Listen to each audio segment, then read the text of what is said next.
जय हिंद। जय अखंड भारत। नमस्कार दोस्तों, स्वागत है आपका खबरनॉमिक्स में।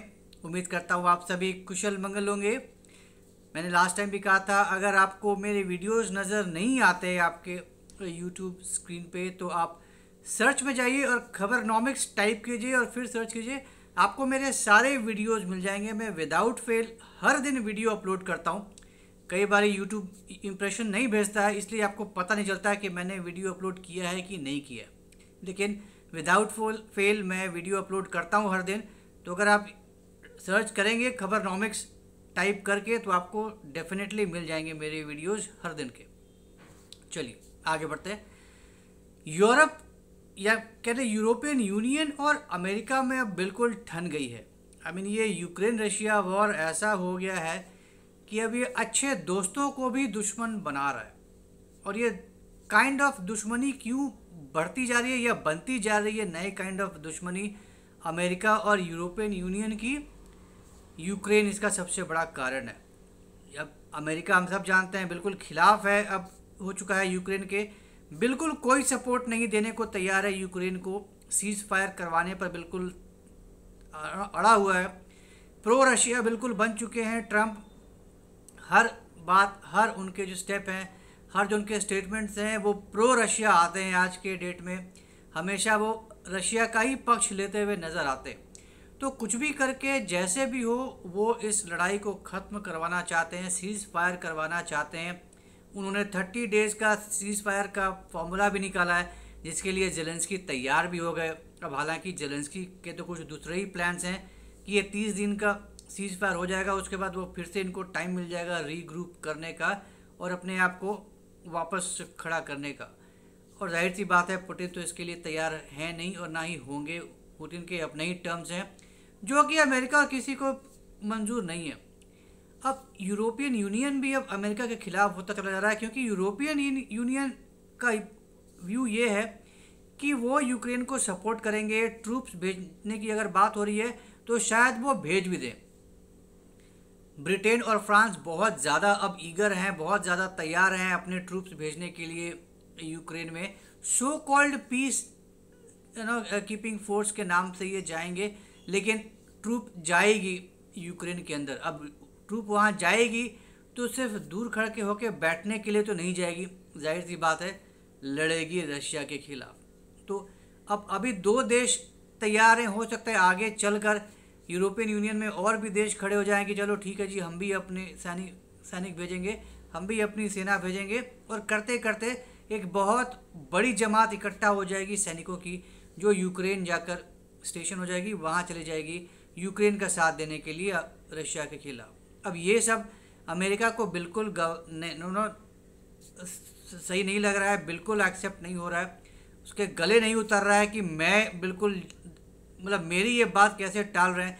मैं फोर्स कर रहा हूँ यूक्रेन को सीज़ फायर करने के लिए और ये तो यूक्रेन का ही साथ दे रहे हैं। मैं यूक्रेन को दबा रहा हूँ, प्रेशर डाल रहा हूँ कि वो किसी तरीके से सपोर्ट के बिना, अगर ऐसा लगता है कि अब सपोर्ट नहीं है तो सीज़ फायर करने में ही भलाई है, बजाय इसके ये मेरे अगेंस्ट जा रहे हैं और ये सपोर्ट कर रहे हैं यूक्रेन को। तो ऐसे तो लड़ाई ख़त्म होने वाली नहीं है। अब हम सब जानते हैं यूरोपियन यूनियन बहुत बड़ा बायर है, बहुत बड़ा क्लाइंट है अमेरिकन इक्विपमेंट्स का, अमेरिकन जेट्स का हो या मिसाइल्स की हो या और भी वेपनरी हो। अब ये खबर निकल कर आ रही है कि अब फ्रांस बिल्कुल अब आगे निकल कर खुलेआम ये ऐलान कर रहा है कि हमें तो अब जी अमेरिकन वेपनरी को नेगलेक्ट करना चाहिए, बॉयकॉट करना चाहिए, हमें अब अमेरिका से हथियार नहीं खरीदने चाहिए। हम इतना ज़्यादा इसके हथियार खरीदते हैं, इसलिए इसकी इतनी ज़्यादा दादागिरी चलती है। हमारे पास भी कैपेबिलिटी है, हम सब देश भी अलग अलग तरीके के अपने अपने हथियार, बहुत ही एडवांस्ड हथियार बनाते हैं। हमें आपस में ही एक दूसरे के हथियारों को खरीदना चाहिए। अब फ्रांस तो बहुत बड़ा आर्म्स एक्सपोर्टर है, उसके पास रफाल है, उसके पास और भी बहुत ज़्यादा एडवांस्ड मिसाइल्स हैं। तो वो तो अपनी दुकान खोलने के और अपनी दुकान चलाने के चक्कर में है फ्रांस कि भैया बोल रहा है, भैया तुमको क्या ज़रूरत है पेट्रियट मिसाइल खरीदने की यूएस से, तुम हमसे खरीदो, हमारे ये पर्टिकुलर मिसाइल कर दो, तुम्हें F-35 खरीदने की क्या ज़रूरत है, तुम रफाल खरीदो, रफाल भी उतना ही ज़्यादा केपेबल है। तो भाई साहब हम अमेरिका का पूरा यूरोपियन यूनियन अमेरिका के अगेंस्ट जाएंगे, हम बॉयकॉट करेंगे और फिर अमेरिकन यूनियन फ्रांस से हथियार खरीदे बड़े पैमाने पर, तो भाई यूरोपियन यूनियन की यूनिटी भी सामने आ जाएगी और फ्रांस की दुकान भी चलती रहेगी और बड़ी ना दुकान और बड़ी होती चली जाएगी। तो मैक्रोन साहब अपनी बुद्धि लगा रहे हैं, अपने पैंतरे चल रहे हैं ताकि डिपेंडेंस कम हो अमेरिका पे, यूरोपियन यूनियन अपने आपस में सेल्फ सफिशिएंट हों, आपस में एक दूसरे को सपोर्ट करें और ग्रो करें। और यही एक तरीका है अमेरिका की दादागिरी खत्म करने की और खुद आगे बढ़ने की, सेल्फ रिलायंट बनने की। अब एक पॉइंट ऑफ व्यू से देखा जाए तो ये तो ठीक है, अच्छी बात है। आप एक ही देश पे अगर इतना ज़्यादा हद से ज़्यादा रिलाई करेंगे किसी के भी लिए भी अच्छा नहीं होता, जाहिर सी बात है, ये हर सिचुएशन में ये होता है। अब बेल्जियम और नीदरलैंड्स ने ऑलरेडी कंफर्म कर दिया है कि वो F-35 खरीद रहे हैं अमेरिका से, तो ठीक है जी, 2 और नए नेशन जुड़ गए F-35 खरीदने वाले। पोर्चुगल भी अभी इस लाइन में है, उसके पास F-16 है। अब वो 2 माइंड्स में है कि अब वो F-16 को रिप्लेस करे F-35 से या ना करे, क्योंकि अब ये सब इतना कांड हो रहा है, ये सब इतनी सारी बातें हो रही हैं, यूरोपियन यूनियन वर्सेस अमेरिका का नया फ्रंट खुल रहा है। अब being a European union member, European country, अब हम यूरोपियन यूनियन का साथ दें या हम अमेरिका का साथ दें, अब पोर्चुगल इस कन्फ्यूजन में पड़ा हुआ है। तो majority of the NATO Nations इनके पास F-35 है, तो बहुत ज़्यादा आसान भी नहीं है कि बिल्कुल ही एक झटके में ना बोल दें कि ना जी हम नहीं खरीदते आपका F-35। और अमेरिका भी ऐसा नहीं है कि चुपचाप सुन लेगा, जी कोई बात नहीं, नहीं खरीद रहे, कोई बात नहीं, कोई और ढूंढ लेंगे।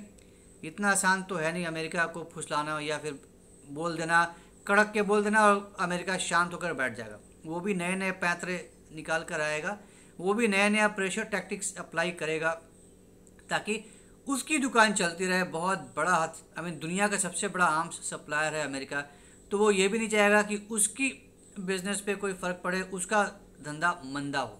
तो अब देखने वाली बात होगी कि अब आगे चल कर और क्या होता है, यूरोपियन यूनियन और कितना स्ट्रिक्ट होता है और कितना ज़्यादा यूनिफाइड होकर एक यूनिफाइड टोन में रेजिस्ट करते हैं अमेरिकन प्रेशर को, अमेरिकन हथियारों को खरीदने से मना करते हैं, आपस में एक दूसरे का साथ देते हैं।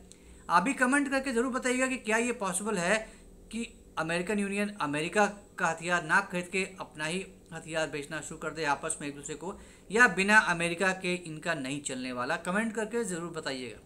तो ये थी एक छोटी सी जानकारी EU और अमेरिका के बीच में हुई तनातनी और बढ़ते टेंशन के बारे में। उम्मीद करता हूँ आपको ये कंटेंट पसंद आया होगा। तो अगर ये कंटेंट पसंद आया तो हमारे इस वीडियो को लाइक करिए, शेयर करिए और हमारे चैनल को सब्सक्राइब ज़रूर करिए, बेल आइकन भी ज़रूर दबा दीजिएगा। तो जल्दी ही मिलेंगे एक ऐसे नए इंटरेस्टिंग वीडियो के साथ। जय हिंद, जय अखंड भारत, नमस्कार।